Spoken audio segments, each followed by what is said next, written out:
Hello, I'm Shannon Tiezi from the Diplomat, and I'm here at the Brookings Institution where I'm joined by Dr. Kenneth Lieberthal, who is a Senior Fellow in Foreign Policy here at Brookings.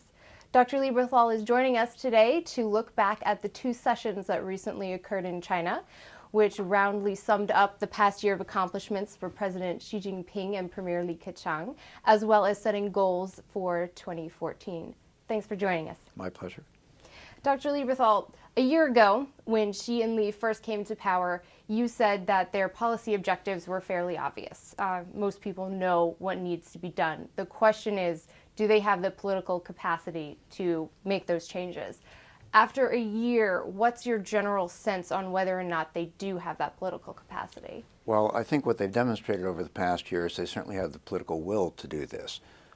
I think most observers of China have been surprised at the speed with which they have gotten a very wide-ranging vision statement accepted by the Central Committee as a whole and made into at least the formally sanctioned objectives of the party and the state.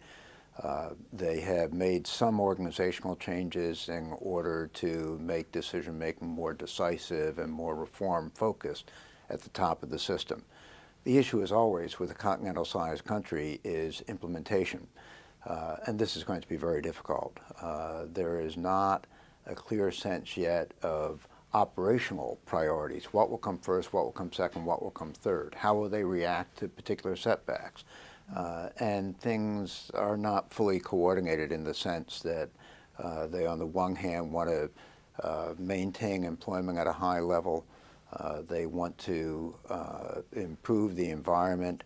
They want to reduce the rate of investment. They want to increase the rate of rural to urban migration. If you put these things together from the point of view of a local leader, they are not fully compatible.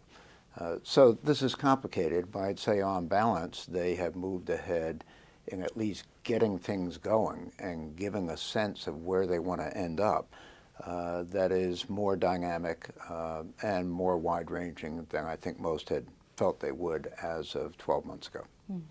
Now, speaking of potentially contradictory goals, Li Keqiang's government work report at the National People's Congress emphasized the continuing program of economic reform, but he also set a fairly ambitious economic growth target of 7.5%.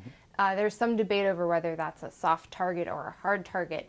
But generally speaking, what's your sense on how the Xi-Li government would react if the economic growth dips too far below that goal? Well, they've already told us effectively because Li Keqiang said this is a soft target in the sense that it is not precise, and local leaders are not going to be judged primarily on the basis of whether they met that particular percentage.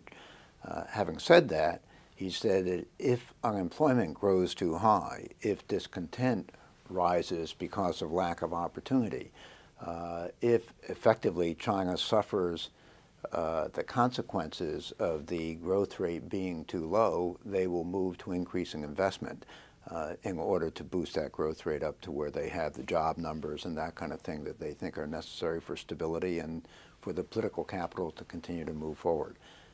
So I think they've already given us the answer. They will increase state expenditures, increase projects and approvals for projects, and that inevitably means increasing credit available to carry out those projects if the growth rate falls to what they deem to be risky territory.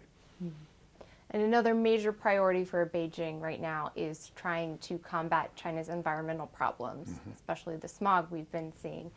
So what's your take on the way they might politically start to shift this focus on economic growth at all costs to a model that's more environmentally sound?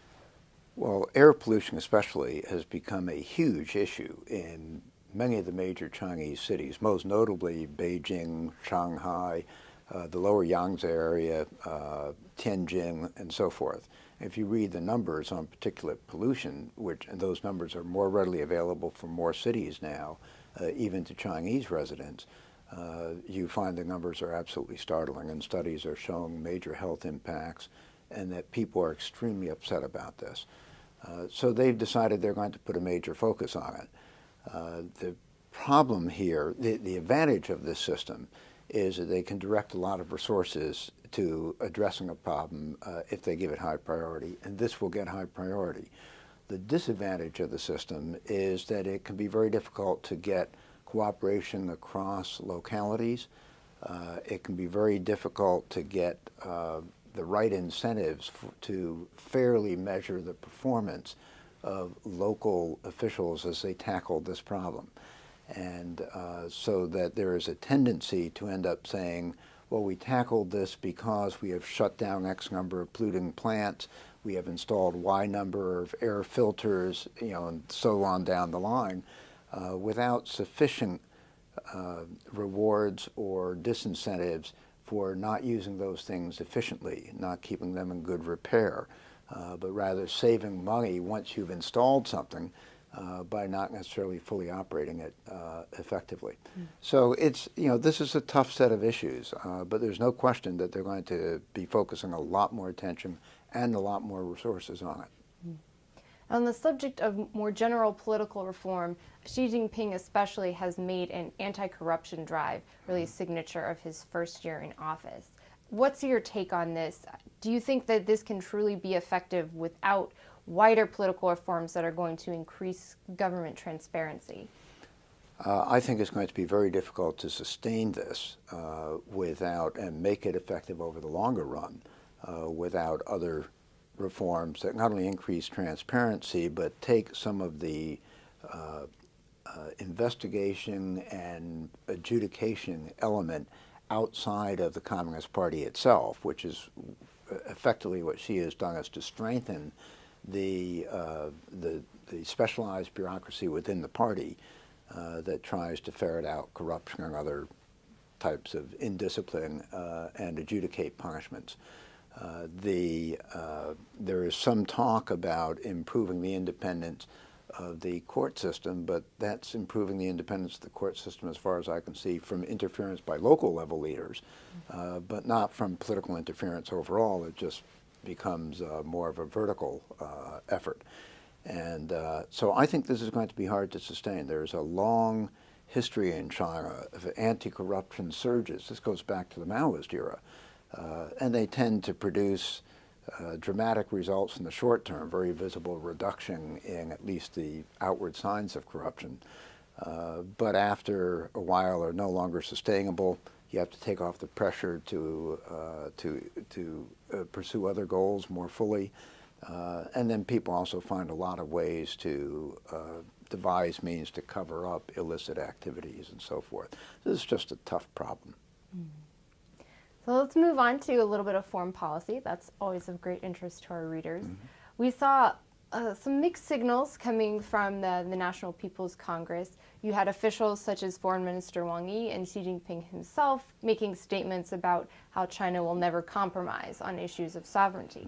But you also had a continued emphasis on China's desire for a peaceful rise and to get along well with its neighbors. So parsing this, what do you think we can expect in terms of China's position on these territorial disputes we keep hearing about in the East China Sea and the South China Sea? I think in the near term, China is not going to change its position and will insist that other disputants effectively agreed to engage in joint development of resources in disputed areas and put off any final resolution of the disputes themselves. You see China now in the South China Sea refuses to clarify whether the so-called 9-dash line, this is almost literally a line in the sand, it's in fact a line in the open waters, drawn by the predecessor to the PRC system, the nationalist government, Republic of China in 1947, they refused to clarify whether that line demarcates their claims to maritime rights in the South China Sea, and they refused to clarify what those rights are if it does clarify their rights.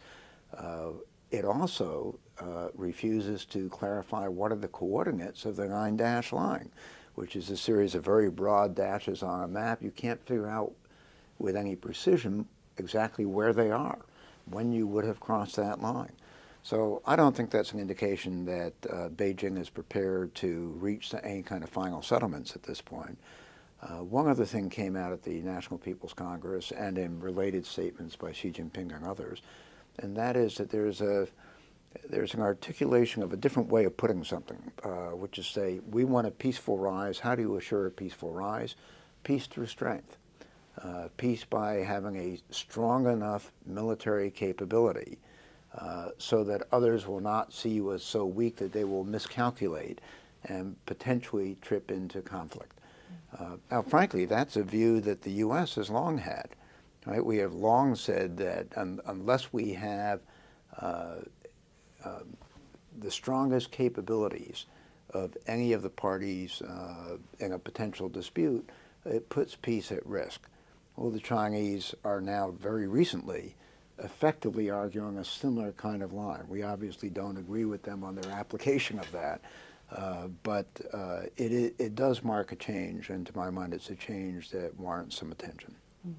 Well, thank you so much for joining us, Dr. My pleasure. Lieberthal. Good to talk with you. Once again, I'm Shannon Tiezi with The Diplomat.